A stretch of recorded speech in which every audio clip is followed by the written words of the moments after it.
como é que surgiu esse negócio de comunhão na mão. Então, agora eu vou contar para vocês, já que o Evangelho diz que uma luz tem que ser acesa, tem que iluminar. Então, eu estudei e vou partilhar meus estudos com vocês. A primeira coisa que me espantou, eu fui estudar e descobri que a comunhão na mão, que é algo que a gente pode fazer porque canonicamente foi permitido, a comunhão na mão é uma exceção. Ou seja, segundo a lei canônica, a comunhão na mão é uma exceção. Ou seja, para a lei canônica, a forma normal, comum, corriqueira de se comungar é na boca. Isso já fiquei com o pé atrás. E é isso que foi colocado pela legislação por Paulo VI, é isso que está também nas várias legislações de João Paulo II. Mas desde o Papa Paulo VI, que foi o primeiro quem concedeu essa história de comunhão na mão, né? A comunhão na mão é claramente uma exceção excepcionalíssima. Então a primeira coisa que a gente tem que fazer é mudar aqui a informação. Deleta a informação antiga, põe a informação nova. Vamos ficar com a verdade. A atual legislação canônica da igreja diz que a comunhão normal é na boca. E a comunhão na mão é exceção. E aí eu fui saber por quê. Fui cascavilhar e descobri uma coisa. No missal, quando ele foi aprovado em 1969 e em 1970, são as primeiras aprovações do missal que nós celebramos, o missal que nós usamos aqui, o missal de Paulo VI, não existe nenhuma referência à comunhão na mão, mas nenhum traço, nem notícia. No missal não se fala de comunhão na mão. A coisa surgiu depois. Aí eu fui ver por que é que surgiu depois. E investigando eu descobri que aconteceu o seguinte. Nos países do norte da Europa, Holanda, Alemanha, o pessoal começou a comungar na mão por iniciativa própria, desobediência. Eles começaram a comungar na mão, começaram a receber a comunhão na mão. O Papa ficou sabendo, o Vaticano foi lá e disse, parem com isso. Mas o pessoal continuou. E chegou uma hora que o Vaticano chegou e disse, olha, para não ter uma rebelião em massa, vamos fazer o seguinte, vamos dar autorização às conferências episcopais, como a CNBB aqui no Brasil, por exemplo, autorização às conferências episcopais para que elas, se acharem oportuno, peçam permissão à Santa Sé, e a Santa Sé então dá permissão à conferência episcopal para receber a comunhão na mão. Mas o normal continua sendo a comunhão na boca.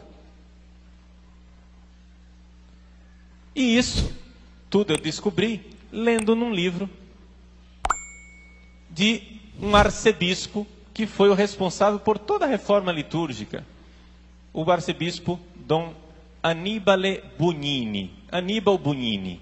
Bugnini foi ele quem foi o protagonista, digamos assim, foi aquele quem guiou toda a reforma litúrgica do Vaticano II. Foi ele o chefe da comissão responsável por elaborar o missal que nós temos hoje. E ele disse claramente isso, ele que narra. Portanto, eu não vi isso de uma fofoca. É o homem responsável pela reforma litúrgica, pelo missal. Esse homem, Aníbal Bugnini, diz, olha, essa história de comunhão na boca não estava nos nossos comunhão na mão não estava nos nossos projetos. Isso aí entrou por pressão dos países do norte da Europa.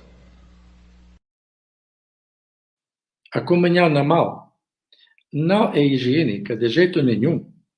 Ao contrário, a comunhão na mão é muito anti-higiênica. É demonstrado.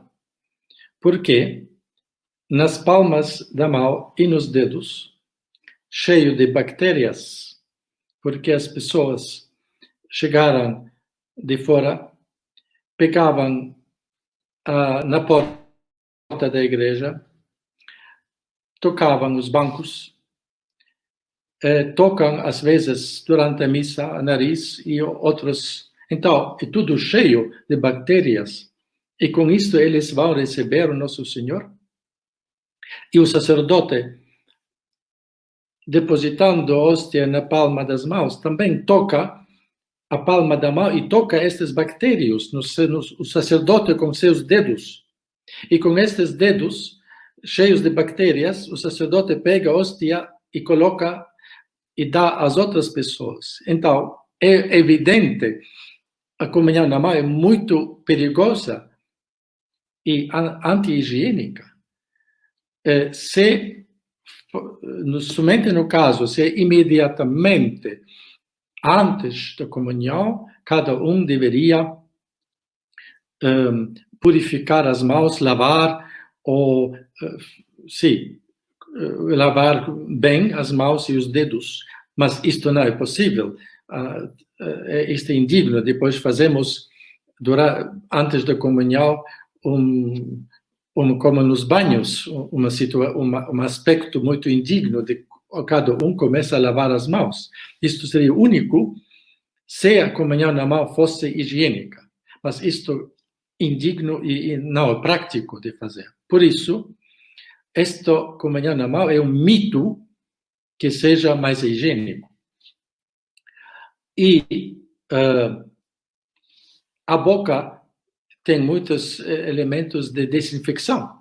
Quando nós temos um ferido, por exemplo, na mão ou no dedo, nós instintivamente pegamos e começamos a lamber com a língua para desinfetar. Nós não vamos com o dedo desinfectar o nosso chagas, não? Então, depois, e se o sacerdote ele toca muito raramente a língua quando dá a comunhão na boca, acontece, mas não é tão comum, não é tão frequente. E se fosse, se podia ter um pequeno recipiente, digamos, de álcool, onde o sacerdote purifica o seu dedo e depois continua a distribuir. Se podia encontrar uma solução. Ou se podia também, no caso, se um sacerdote, um bispo, categoricamente proíbe a comunhão na boca, que seria muito triste, mas nestes casos, se podia talvez confeccionar, digamos, pequenos corporais de tecido branco, como o corporal do sacerdote, que colocar este tecido branco na palma da mão, direita, não esquerda, direita, e colocar-se de joelhos, e depois, imediatamente, e depois beijar a cabeça e pegar diretamente a comunhão com a boca, não tocando com os dedos, com a boca. E este pedaço de tecido, pequeno corporal, que cada um teria individualmente, essa seria a minha opinião, podia devolver, digamos, ao acólito que está ao lado do sacerdote, para que depois, na sacristia, o acólito, o sacerdote, o diácono, purifica estes pequenos corporais, porque pode ser que lá fique um fragmento da hóstia. E depois, estes deveriam ser purificados, água despejada no sacrário, num especial lugar, e depois estes pequenos corporais deveriam ser esterilizados, lavados para a próxima comunhão, distribuindo a cada um. Isso, para mim, seria uma possibilidade. Mas não a comunhão direta, sem lavar as mãos, sem cobrir as mãos.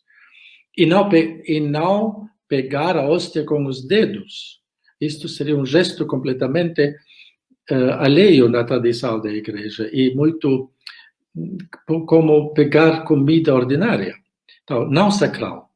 Mas, eu repito, o mais seguro seria, com muito cuidado, distribuir a comunhão na boca. E se fosse que o sacerdote tocasse por inadvertência a língua, então deveria ser lá um pequeno vaso de álcool para purificar os dedos. E isso seria mais seguro do que os outros métodos. Porque devemos... Nosso Senhor não é uma coisa, é Nosso Senhor. E devemos exprimir isso, que Ele está lá com toda a majestade da sua santidade, com toda a sublimidade, nesta pequena hóstia. E devemos exprimir isto também com nossos gestos exteriores. E quanto mais veneramos Nosso Senhor, tanto mais Ele nos vai abençoar. São Tomás de Aquino tem esta expressão num dos seus hinos eucarísticos. Sic nos tu visita, sicut te colimus. Em traduzido significa: ó Senhor, vós nos visitareis na medida em que nós vos veneramos na Eucaristia. Quer dizer, a medida da nossa veneração do corpo de Cristo Eucarístico é a medida das graças com as quais Nosso Senhor nos visita. Isto seria a minha tradução muito ampla desta frase. Isto é verdade. Mas esta situação nos ensina que nós devemos, de novo, ter uma grande estima a Nosso Senhor Eucarístico, a comunhão. Quando agora estamos privados da Santa Comunhão, vamos ter mais consciência do valor imenso, extraordinário da Santa Eucaristia, do Nosso Senhor Eucarístico, da Santa Comunhão. E depois, talvez depois desta crise que estamos experimentando, talvez seria bom que as pessoas, já que agora comungam muito raro, se vão acostumar de não comulgar simplesmente, automaticamente em cada missa, mas preparar-se espiritualmente, de ir à Santa Confissão mais frequentemente, para ter mais disposição interior para receber com fruto Nosso Senhor na Eucaristia. Pode ser que esta crise vai nos ensinar de fazer isso. In nome del Padre, del Figliolo e dello Spirito Santo, e così sia. Sia lodato Gesù e Maria, e buonanotte a tutti.